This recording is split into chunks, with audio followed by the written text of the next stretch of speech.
So guys, the moment the second beta weekend for Battlefield 6 opened up, I slid down the menu faster than a fat kid on a seesaw and beat the rushed playlist menu button like it owed me money. Look, I know that Conquest is the classic Battlefield game mode, but Rush is undoubtedly my favorite mode in the series. Hands down. As someone who really got into the Battlefield series with the Bad Company games and then Battlefield 3 thereon, I don't know man, this game mode really holds a special place in my heart and makes up a lot of my childhood memories with this game. And look, to be honest, for about 5 minutes, when I loaded into my first match of Rush and was greeted by this sound effect once again,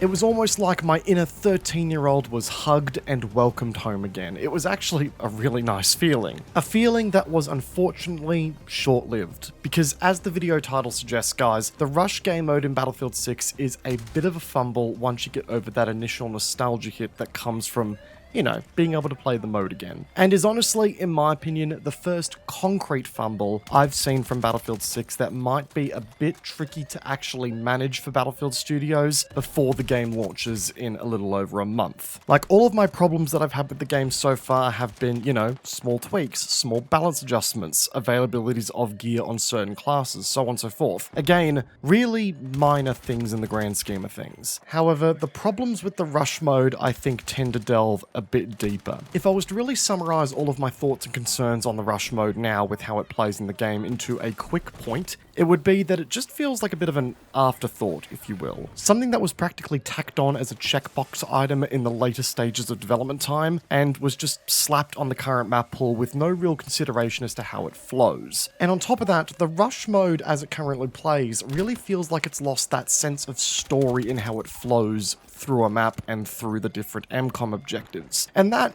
is a bit disappointing to me, but I'm unfortunately not that surprised either. You see folks, the reason that the Rush game mode worked so well in previous games such as Bad Company 2 and even Battlefield 3 is because there were certain maps that were clearly designed with the Rush game mode in mind from the very get-go. You can pick up on that in how certain maps flowed between objectives and how the power dynamics shifted between different realms of combat as a map moved on. You know, in Battlefield 3 you had Karg Island, Operation Firestorm, Strike at Karkand and Noshar Canals, all of which had extremely unique flows to their Rush layouts that always told an extremely interesting story as the match flowed from objective to objective. On Karg Island in particular, attackers needed to storm beachfronts in vehicles, recon classes needed to get down spawn beacons to establish a foothold for infantry, and defenders needed to use fixed emplacements and launchers to repel such attackers. The same thing happened with Noshar Canals, with the map flowing from a combined arms storming of waterfronts into really tight and electric infantry combat within the shipping containers. The stories that are told in the current Battlefield 6 Rush experience and on the maps that it's played on right now, it just feels flat by comparison, I guess. It feels off. It just doesn't feel like how Rush should be playing in a Battlefield game, hands down. And I've noticed that the experience of the mode and how it flows really differs from map to map in Battlefield 6 as well. For example, on Iberian Offensive, the corridors and the tight alleyways tend to flow quite well on Conquest, given the amount of flanking routes that are present. But on Rush, and with its really concentrated layout and with the ways in which, you know, the no-go zones are kind of defined, it often just ends up feeling like a bit of a, for a lack of a better term, shit-flinging session between grenade launchers down alleyways with a limited opportunity for contesting with flanks. Once you actually get to the MCOM sites on this map, the battle feels as chaotic as ever, as Rush should, but getting there feels frustrating as hell, and there were multiple times where I'd spawn into the map as the attacker's side, walk 5 meters, and then would either be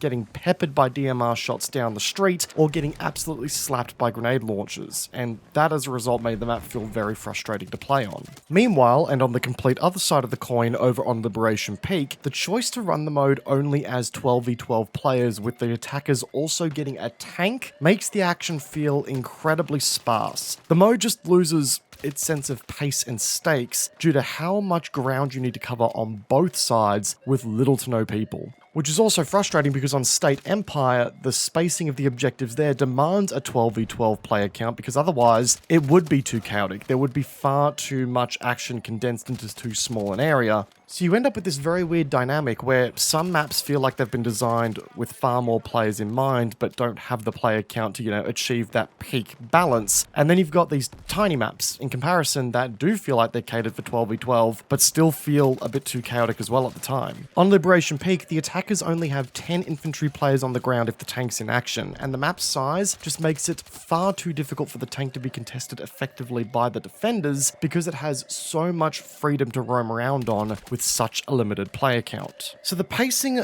for the mode and between the maps that you can play on feels off. It feels inconsistent, and it just feels a bit weird. But one of the strangest decisions by far that I've seen with this mode as well, that I really hope is an oversight by Battlefield Studios and not a deliberate decision, is that there's no overtime mechanism if you run out of tickets but have an MCOM armed. Like, that is one of the core pillars of the mode and has spawned some of the most intense moments I've ever experienced in a Battlefield franchise to date. There have been times where I've been fighting tooth and nail to defend an armed MCOM against all odds, praying for that bomb timer to tick over and detonate on the final objective. A final do-or-die attempt to win the match.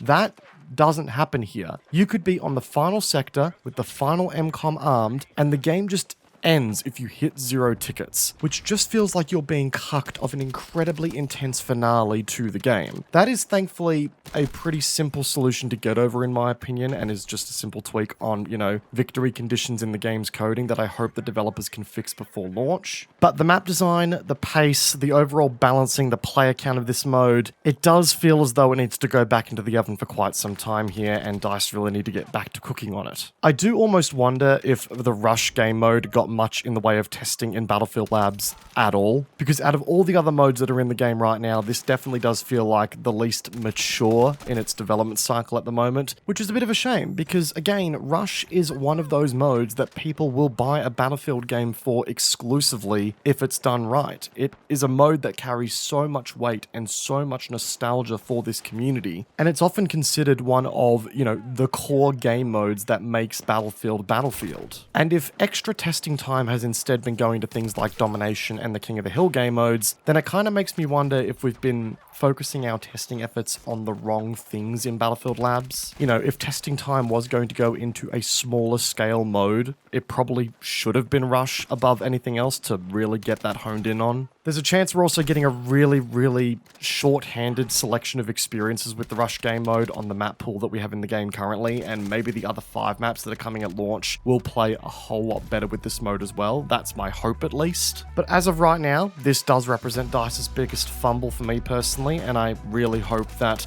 with some time in the oven, Rush will return to its former glory that we all know and love it for, but right now, we ain't there. Hopefully time will tell. Let me know in the comment section down below, guys, what your thoughts are on the Rush game mode. Do you think it slaps? Do you think it needs some work? Let me know. If you enjoyed the video, be sure to backhand the like button. It does go a long way. We are really, really enjoying Battlefield 6 here for the most part over on the channel, so a lot more content coming your way. Make sure you're subscribed as well to keep up to date with that too. More streams are also coming your way over on Twitch, so make sure you guys are there as well. But until then, folks, peace out, and I will see you guys all in the next one.